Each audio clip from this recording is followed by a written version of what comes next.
ఇలా ఈ ప్రజా పాలన మీద ప్రజల తిరుగుబాటు నీ కొడంగల్ నుంచే ప్రారంభమైంది.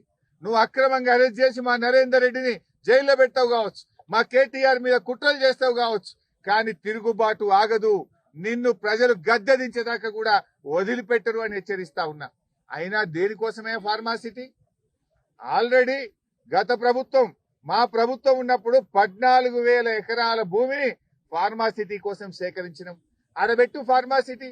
ఆడ ఫార్మాసిటీ పెట్టగా నేను ఎవరొద్దంటున్నారు? 14,000 ఎకరాల భూమి ఉంది కదా అంటే అక్కడనేమో ఈయన 4th సిటీ కడతారట, రియల్ ఎస్టేట్ వ్యాపారం చేస్తారట, తన అనుయాయులకు తన కంపెనీలకు భూములు కేటాయించి భూములు కొల్లగొట్టాలని కుట్ర చేస్తా ఉన్నాడు.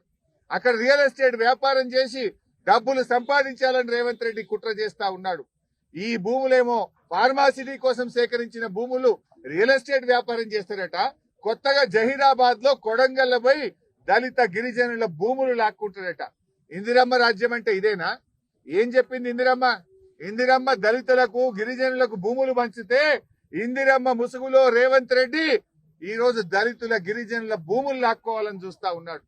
ఆనాటి ఇందిరమ్మ ఎమర్జెన్సీ పాలన ఈ రోజు రాష్ట్రంలో తలపిస్తా ఉన్నది.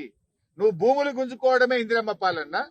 దళిత గిరిజనులను అక్రమంగా కేసులు పెట్టి జైల్లో పెట్టడమే ఇందిరమ్మ పాలన? నేను అడుగుతా ఉన్నా. నిజంగా ఫార్మాసిటీ పెట్టాలి, ఫార్మా కంపెనీలు రావాలంటే గత ప్రభుత్వం సేకరించిన 14,000 ఎకరాల్లో నువ్వు ఫార్మా కంపెనీలు పెట్టు. ఈ కొడంగల్ గాని జహీరాబాద్ లో గాని నువ్వు సేకరించిన భూమిని వెంటనే విత్డ్రా చేయి. రైతుల భూములు రైతులకు ఉంచు. రైతులను అన్యాయంగా వేధించొద్దు అని చెప్పి రేవంత్ రెడ్డి ప్రభుత్వాన్ని మేము హెచ్చరిస్తా ఉన్నాం. అయినా నీ ప్రాధాన్యత ఏంది? నీ ప్రాధాన్యత అదాని, నీ ప్రాధాన్యత నీ తమ్ముళ్ళు, నీ ప్రాధాన్యత నీ అల్లుళ్ళు. అంతే తప్ప నీకు గిరిజనులు బట్టది, దళితులు బట్టది, పేదలు బట్టది. నువ్వు నీ అల్లుళ్ళ కోసమో అదానీ కోసమో అంబానీల కోసం పేదల భూములు గుంజుకొని ఇవాళ వాళ్ళకి కట్టబెట్టే ప్రయత్నం చేస్తా ఉన్నావు. తస్మాత్ జాగ్రత్త. తెలంగాణ ప్రజలు ఊరుకోరు. ఎట్టి పరిస్థితుల్లో బీఆర్ఎస్ పార్టీ ఈ దళిత గిరిజన రైతుల పక్షాన నిలబడుతుంది, పేదల పక్షాన నిలబడుతుంది. ఇవాళ నీ కుట్రేంది? నువ్వు సమాధానం చెప్పలేక నువ్వు మా కేటీఆర్ గారి మీద కుట్ర చేస్తున్నావు. భూమి పోయే వాళ్ళ మీద నువ్వు గాని, దామోదర్ రాజనరసింహ గారు గాని, కోదండరామ్ గారు గాని మీరొచ్చి రెచ్చగొట్టింది కదా. మీరొచ్చి ఆ రోజు ఎన్ని రకాలుగా భూసేకరణ జరగకుండా ప్రజల్ని రెచ్చగొట్టి పోలీసుల మీద కారం జల్లే ప్రయత్నం చేసిండ్రు. మరి ఆ రోజు మేము మీ మీద పెట్టాలంటే కుట్ర కేసు పెట్టి మిమ్మల్ని అరెస్ట్ చేయలేకపోయామా? ఆ తప్పుడు పనులు మేము చేయలే. ప్రజాస్వామ్య బద్దంగా మేము వ్యవహరించాం. ఇవాళ నరేందర్ రెడ్డి గారికి ఏ సంబంధం లేదు. నరేందర్ రెడ్డి గారు అక్కడ ఒక ప్రతిపక్ష నాయకుడిగా, మాజీ ఎమ్మెల్యేగా ప్రజలు, గిరిజనులు, రైతులు తన దగ్గరికి వచ్చినప్పుడు తను నైతిక మద్దతునిచ్చాడు. ప్రభుత్వం దృష్టికి తీసుకుపోయాడు. ప్రభుత్వంతో ఈ భూములు తీసుకోవద్దని చెప్పి ఆ రైతుల కోసం ఆయన మాట్లాడే ప్రయత్నం చేసినాడు. పార్టీ దృష్టికి తెచ్చాడు. ఇక నరేందర్ రెడ్డి గారిని ఇరికిస్తారు. మళ్ళా ప్రశ్నించే గొంతు ప్రతిరోజు ప్రభుత్వం మీద పోరాడుతున్న కేటీఆర్ ను కూడా అక్రమంగా ఇరికించారు. ఇప్పుడే మేము ఆయనతో మాట్లాడాం, నరేందర్ రెడ్డి గారితో. ఆయన రిమాండ్ రిపోర్ట్ లో ఏం రాశారో తెలియదట ఆయనకు. రిమాండ్ రిపోర్టును 5 నిమిషాల ముందు మెజిస్ట్రేట్ గారి ముందు ప్రవేశపెట్టే ముందు రిమాండ్ రిపోర్ట్ మీద సంతకం పెట్టించుకున్నారు. ఆ రిమాండ్ రిపోర్ట్ లో ఏముందో నాకు తెలియదు.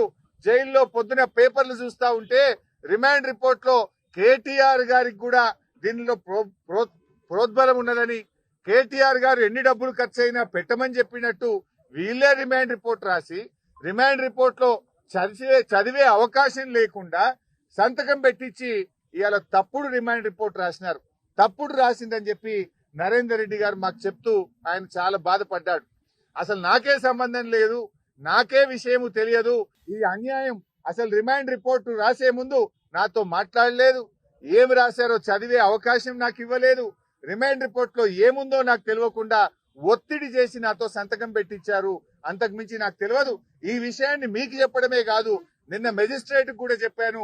మెజిస్ట్రేట్ గారి ముందు కూడా ఆ రిమైండ్ రిపోర్ట్ లో ఏముందో నాకు తెలియదు, ఒక్క నిమిషం ముందే నాతో సంతకం పెట్టించారనే విషయాన్ని నిన్న మెజిస్ట్రేట్ గారికి కూడా చెప్పానని చెప్పి నరేందర్ రెడ్డి గారు చెప్పారు. అంటే దీన్ని బట్టి ఏమర్థమవుతుంది? నరేందర్ రెడ్డి గారిని ప్రశ్నించే గొంతు గనక ఇవాళ ఆయన జైల్లో పెట్టి అక్కడ భూములు గుంజుకోవాలని చూస్తున్నాడు. నరేందర్ రెడ్డి గారు లేకపోతే ఆ ప్రాంతంలో ఫార్మా కంపెనీల కోసం బడా బాబుల కోసం ఆయన భూములు గుంజుకోవాలని చూస్తున్నాడు. నేను అడుగుతా ఉన్నా, నీ ప్రేమ ఎవరి మీదనే రేవంత్ రెడ్డి? నీకు ఓట్లేసి నిన్ను రాజకీయ భిక్ష పెట్టిన వాళ్ళకు, నిన్ను ఓట్లేసి ఎమ్మెల్యేగా గెలిపించిన కొడంగల్ ప్రజల మీద నీ ప్రేమ గింతేనా? కొడంగల్ ప్రజల మీద నీ ప్రేమ లేదు, ఫార్మా కంపెనీల యాజమాన్యాల మీద నీకు ప్రేమ ఉన్నది. నీ ప్రేమ నీ అల్లుని మీద, బడా బడా పారిశ్రామిక కంపెనీల మీద.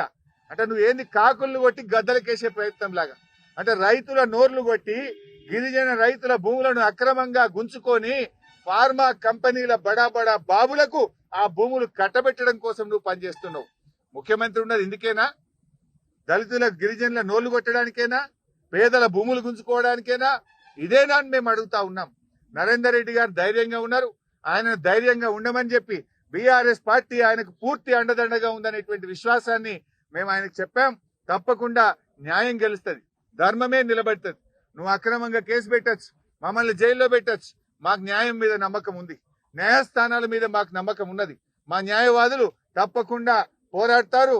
నిర్దోషిగా నరేందర్ రెడ్డి గారు బయటకు వచ్చేది ఖాయం. నరేందర్ రెడ్డి గారికి ఏ సంబంధం లేకుండా అక్రమంగా ఆయనని కేసులో ఇరికిచ్చారు. తప్పకుండా న్యాయస్థానంలో మాకు న్యాయం జరుగుతుందని, నిర్దోషిగా నరేందర్ రెడ్డి గారు బయటకు వస్తారనే సంపూర్ణమైన నమ్మకం మాకు.